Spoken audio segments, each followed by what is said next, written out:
morning. Thanks, James, for the introduction. So I'm Patrick Hagan. I work at Tune on the App Store Analytics team, formerly known as Mobile Dev HQ. I spent the last 2.5 years helping clients, both brands and mobile-first companies alike, better understand the app ecosystem and really how to drive more organic users. Since then, I've transitioned to the product team to take that knowledge and build it into our software to help make our clients even more successful. So today I'm going to be talking to you about how the app stores are evolving, specifically through the lens of app consumer behavioral data. So we've come a long way since the early days of ASO, where really the only piece that app marketers had to sink their teeth into was something like keyword optimization. With data-driven insights and years of research and really just trial and error with clients, we as an industry have added pieces to the ASO puzzle, such as the importance of driving ratings and reviews, the importance of impressing upon clients, product quality, engagement, and experience, and fleshing out the many factors that go into the App Store's ranking algorithms. And when we think about typically improving rankings, we think about it through better understanding of technically how the App Stores work. But we think it's fundamentally important to also understand how app consumers work too. So with that, this is kind of the rundown for my talk. We are going to be looking at why users find apps, how they find apps, what influences their decisions, and taking a step back from there, where do we think all of this is headed? So looking at motivations, we conducted a study where we asked users, what motivated you to download the last app that you downloaded? And it's really no surprise here. What we found is that users are going to the app stores to solve problems for specific tasks. Some are also then going because they're trying to find an app that their friends and family told them about.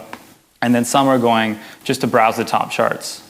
But if we break this up by age, what we're seeing is that younger users skew more towards top chart browsing and word of mouth, while older users tend to go more towards specific tasks, or they're using a product or service on the web and they want the mobile app counterpart. So the big takeaway from all of this is that you really need to know and truly understand your audience. You need to truly understand your audience, and that starts with the product. It's understanding, of course, what your product does. That's an obvious giveaway. But then going from there, diving into your audience segments through demographic data like age, gender, education level, and so on. And then taking a step back from there and examining motivations per segment to help you craft and focus your acquisition strategies. So that's why users find apps. Now let's look at how users find apps. So across motivations, we've seen that the clear channel is search. Across both platforms and all these motivations, nearly 67% of users are finding apps through App Store search. But let's break it down even more. And if we look at, for example, ads, we're looking at typically performance marketing, you think of as just add, click to install, but we're really seeing a lot of search acquisition as well. And we think this is really, really important and huge because it not only reinforces the importance of having an effective paid strategy with brand advertising, but it also highlights the unique relationship between paid and organic that really only the app stores can provide. And so while we think it is common knowledge that there is this unique relationship between paid and organic, we were really curious as to just what is the extent of that relationship. So we conducted an analysis and we found that for every one paid install an app sees, it tends to see 1.5 organic installs. However, there's nuances across different verticals and different categories. So we dove into that one as well. And what we found is that there are sometimes drastic differences between these categories. For example, across both platforms, games tend to see way higher organic multipliers than categories like personalization. And we think that makes a ton of sense because games are more broadly applicable, they have larger potential user bases, they thus drive higher install volume, which drives higher rankings, which drives higher organic multipliers. So really the takeaway here is, first of all, know your performance marketing has side effects, often measurable side effects, like organic uplift. You just have to find it. And next, manage your expectations relative to your own vertical. You may be games and you can approach 5x organic multipliers, or you're not. And you need to adjust your expectations so that you can focus on your strategy and not really lament the fact that you're seeing only a 10% increase, where you'd really like to see a 150% increase. And I mentioned brand advertising earlier. There's the old adage of the rule of 7, where consumers tend to buy products after seeing the brand 7 times. And while that isn't entirely accurate for the App Store, we are seeing that repetition and familiarity breeds downloads. And if we break that down by gender, what we tend to find are that males are more adventurous in downloading apps that they've never heard of before. And if we take it even a step further with age, we find that younger users are less adventurous. They tend to go with apps that they have heard of before. So this is pretty obvious, but get your brand in front of people and get it in front of them often. There's those channels like TV, radio, billboards, even transit station posters are all an opportunity, albeit hard to measure channels, to get your brand in front of people and get them thinking about your brand. So now we're really at the crux of the situation. We've gone through motivations, we've gone through how they acquire apps. Now really the user is at the point of deciding whether to install or not. What factors do they consider? So if you look at this, description's winning out. It is cited as the most important factor, or not the most important factor, but one of the important factors that users consider. And really, a lot of marketers focus on things like screenshots, icons, title, but there's not as much emphasis on descriptions. And I think one reason is that descriptions are just not super sexy. But it's really the go-to place for all pertinent info if you're a user evaluating an app. And if we break this out by platform, we see that description is still in the top 3, but ratings and title are now trumping. And this makes sense, for example, for ratings, because driving high-quality ratings and reviews, as Alex mentioned, is often a prerequisite for higher rankings and higher install volume. One note here is screenshot and videos is pretty equal across the platforms. We've been doing some A/B testing with clients, and what's been really interesting to see is that with video and screenshots, versions with video can see up to a 40% decrease in engagement on screenshots. And we think that that leads us to conclude that really there's not really a complementary relationship, but rather it's a supplementary relationship. But when push comes to shove, what gets a user over the edge? And we found that the most important factor is ratings and reviews. I don't think this is a huge surprise here. It makes a ton of sense. People care what other people think, especially when it's about a product experience that this user is about to embark on. So moving beyond app metadata, I think everyone in this room wants to rank higher for things. That makes a ton of sense. But we really wanted to know, how important is that? What does that curve look like? So we conducted another study where we created some scenarios and asked users to imagine they're in these scenarios and choose apps. We then chose what apps they chose when and created this chart.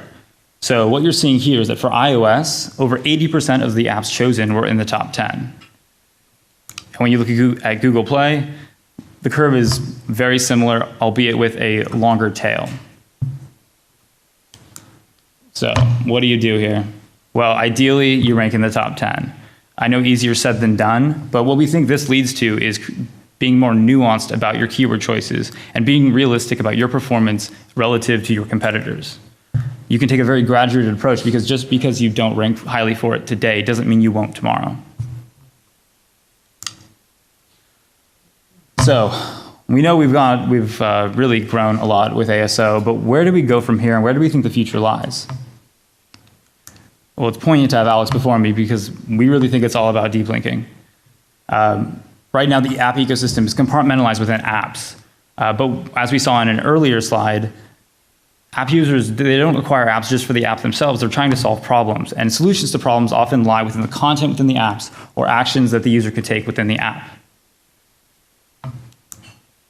And so we see that the ecosystem developing around that, with the first step of Google App Indexing, one solution to this problem.